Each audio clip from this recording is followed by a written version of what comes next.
ஓம் சித்தகுரு நித்யானந்தாயை நமः.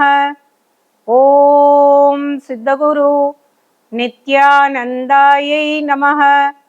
ஓம் சித்தகுரு நித்யானந்தாயை நமः.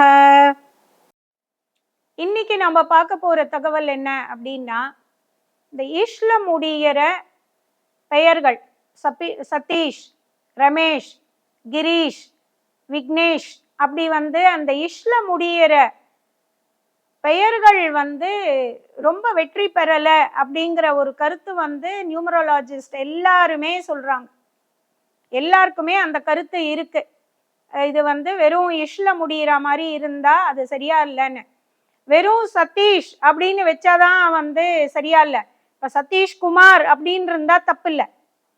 வெறுமை ரமேஷ் மட்டும் இருந்தது அப்படின்னா அவங்க பெருமளவுல பரிமளிக்கல. ஆனா அதுவே ரமேஷ் குமார் அந்த மாதிரி ஏதாவது இருந்தது, பின்னாடி ஏதாவது ஒண்ணு இருந்தது அப்படின்னா அது தப்பா இல்லை. அவங்க சக்சஸ்ஃபுல்லா தான் இருந்திருக்காங்க.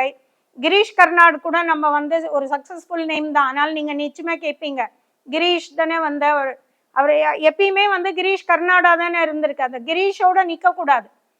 அந்த மாதிரி வெறும் இஷ்ல மட்டும் இருந்ததுன்னா அது சக்சஸ்ஃபுல் நேமா இல்லை அப்படிங்கிற கருத்து நியூமராலஜிஸ்ட் முன்னாடி இருக்கு.